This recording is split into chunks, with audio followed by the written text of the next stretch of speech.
I'm not sure how others think of the time between a shot and a recovery, but to me it's the most golden and cherished period of the hunt. It's the part that my mind races and fast forwards to in daydreams. I like to take my time and savor this part of the hunting experience.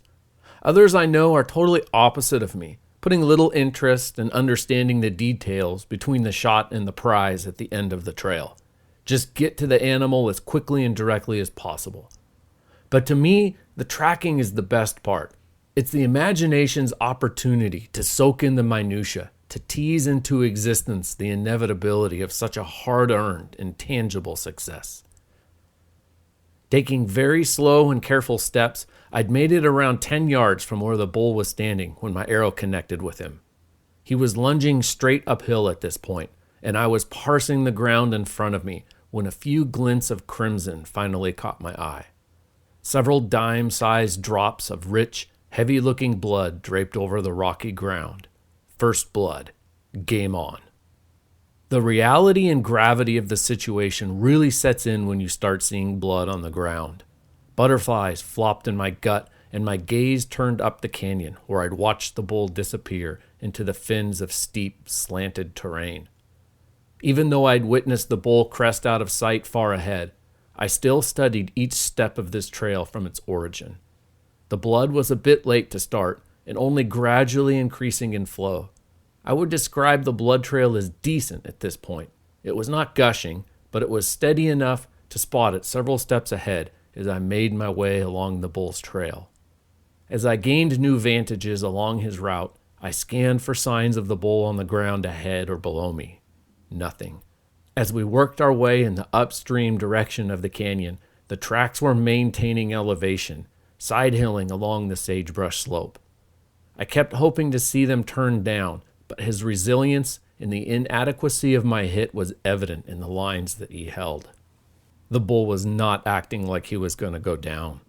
At 400 yards or so into the tracking, I came upon a very large amount of blood on the ground. This was likely where he had stopped and stood for a while, allowing drops to accumulate into a swath of various shades and tones of red. My heart sank. Finding this much blood on the ground without a dead bull lying next to it was troubling, to say the least. Obviously, he was hit very hard, almost certainly a fatal injury. The pressure was on, and I was entirely responsible for this animal and the outcome of its meaningful existence on Earth. In my experience, the problem with large pools of blood on the ground is that following those areas, the trail is almost always significantly reduced in blood drops to track. The same was bearing true in this case. For over the next 100 yards, the trail was becoming harder and harder to follow. While staring at the ground and pointing from drop to drop, the tracks led right past a decayed and chalky white mule deer shed. A little ways further, we came upon the skull of a bull elk, likely years ago taken by a hunter, as the top cap and antlers had been notched out with a saw. A dragonfly was perched on the flaky white bone, no doubt eagerly awaiting the warming of the morning sun to reach its ironic perch. Over the next several hundred yards, I came upon two more significant pools of blood on the ground, each time reducing the amount and frequency of drops that followed. The bull's path was still holding elevation, if not climbing gradually along the mildly terraced side hill. I continually looked downhill, hoping to see signs of freshly crushed brush, twisted legs pointing skyward, or portions of antlers snagged somewhere in the vegetation. As we worked our way up canyon, the creek bottom was getting closer and closer. Soon it was evident that the bull was aiming for a specific area of thick old-growth timber that filled the bottom and extended slightly up both slopes of either side of the creek.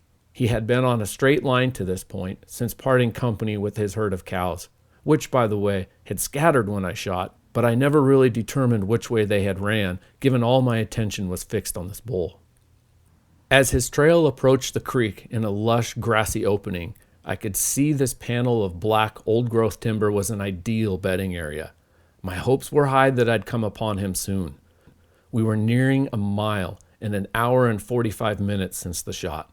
I've always believed common knowledge that a mortally hit animal will go downhill, and this bull had not dropped a foot.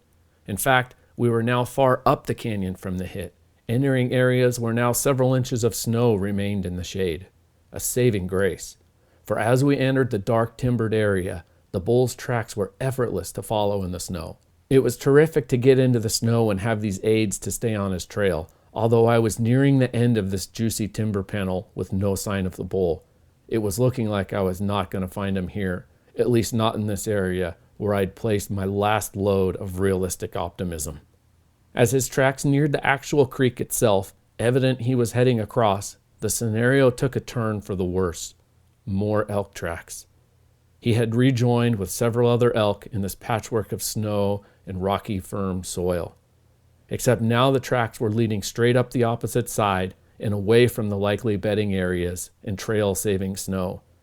My progress was slowing to a few yards a minute at this point. I was on my hands and knees often, comparing tracks, trying to stay on those of the bull. Only occasional and tiny specks of blood now confirmed the trail. At several times, I was at a total loss as to which track was his. I pulled the heavy straps from my shoulders and dropped my pack to the ground, slumping down against it with a long sigh. This was not looking good at all. I pulled out my phone and reluctantly opened OnX. I was already over a mile into his trail. The bleeding had practically stopped. The bull had joined other elk, most likely his own herd of cows, and they were climbing up and out of this entire drainage.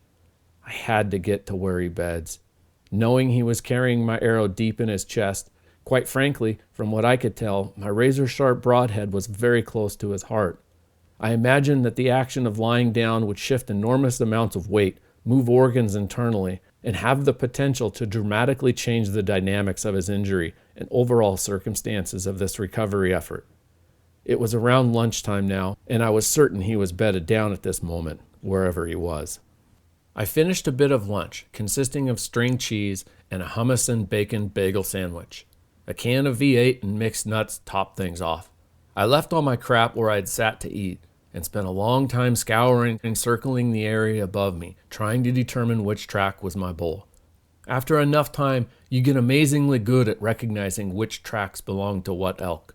For the most part, the tracks were all going in the same direction, but there was a chance that these tracks simply overlapped each other and did not actually represent that these elk were all together at the same time. So it was critical for me to stay on my elk, to stay on blood. I spent a lot of time close to the ground, inspecting areas so small, spotting drops of blood only as wide as the pine needle they'd landed on. It was meticulous work, but I had to keep going. I had to find this bull. I had to make it to his bed. But it was plain by where the tracks were leading me, any bedding areas were going to be a significant ways and a long time away. Hours later, the tracks were hooking into something of a bowl with timber on the far side of it. Quite honestly, I'd lost the trail at this point and was going purely off intuition and blind faith that the track that I was on was that of my bull. We were in thick brush now, and keeping the trail by spotting BB-sized drops of blood was simply unfeasible. Various elk tracks seemed to mill in every direction. I was going off dead reckoning now, looking around and trying to imagine what the bull was thinking and feeling. My heart had not given up hope, as it was clear he was not in all of this open sage that I'd just followed through to this point. He had to be somewhere in the timber ahead of me. He had to be wary. He had to be sick and needing to bed. During the course of tracking an animal, a bond is formed. A mindful person feels empathy for their quarry in all situations, and ones like this are the hardest, penetrating in a way that builds pressure beneath your eyes and a vacuum in your soul. As my shadow and I moved along the sagebrush slope, the grade steepened, and small patches of snow remained in sparsely shaded patterns on the ground. Suddenly my eyes sprang ahead and my spirit came alive again. On a small patch of snow, a splattering of blood confirmed that I was once again, or still, on the bull's trail. I looked ahead and could see progressively more snow in the direction we were headed, and I began scanning the small spots of snow for blood. My pace quickened, as every 20 yards or so I spotted blood, and it seemed as if it was flowing pretty good again. We were nearing timber now, and I could begin to see tracks in the snow to accompany the occasional blood.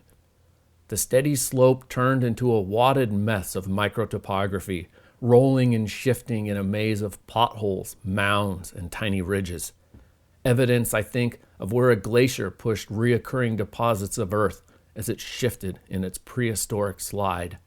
No doubt I was back on the trail now, and as we entered this new phase of the saga, I again became enamored with the geology and natural storytelling of this incredible country. While passing through an opening in the trees, an area that the sun had melted dry, another bright kind of shine caught my eye. Not the glossy red my eyes had been accustomed to spotting, but obsidian dark with a shade of almost blue. I bent down knowing exactly what I was looking at, and with perhaps the first fingers in thousands of years, I lifted a near-perfect arrowhead from the soil. I admired the piece and the crafting of the finely serrated edgework, which, as I inspected, showed what I thought to be signs of wear where it had once been lodged against bone and flesh. Another bowhunter. Perhaps another blood trail from eons ago. What had this arrow been lodged in? Did it bring the result of security via harvest? How many times had it been used, and by how many individuals over the course of its practical lifespan? Was it lost in an animal, or errant in its path, and left to fall and never be found again, until now? I held it hard in my hand, knelt, and said something of a prayer. I don't really know what I said or who I said it to, but it felt like a connection to my childhood, my late father, and to hunting itself. It felt good, reassuring in this time that I was filled with so much doubt and even regret. It made me feel proud of what I'd accomplished that day, just to get to this point.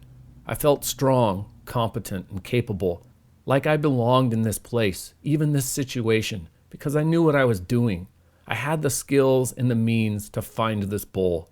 I'd had exhaustive recoveries like this before, and I knew that if anyone could find this bull, it was me. My confidence brimmed once again. I knew that I had to find his bed. He was following a well-worn game trail through this rolling yet very thick old-growth forest. It was evident that we were heading into a zone that the elk absolutely loved. This was their bedroom. There were trails everywhere, and the ground was almost totally void of vegetation. A carpet made up of centuries of blackened fallen pine needles made it feel like a giant mattress. There were beds, rubs, and wallows. This bull was leading me into the juiciest of juice zones for the area. As I followed the trail, I was taking notes of just how incredible the area looked. It's one thing to be tracking a bull like this. It's another thing to be setting very first foot and laying first eyes on every inch of things along the way. This was my first hunt in this entire drainage, miles and miles long. I was exploring every step of the way and becoming inspired by the things this bull was showing me. It was like the first few days of a fiery new relationship. Every vista was inspiring. Every hammered game trail, every set of springs and strategic saddles gushed with potential.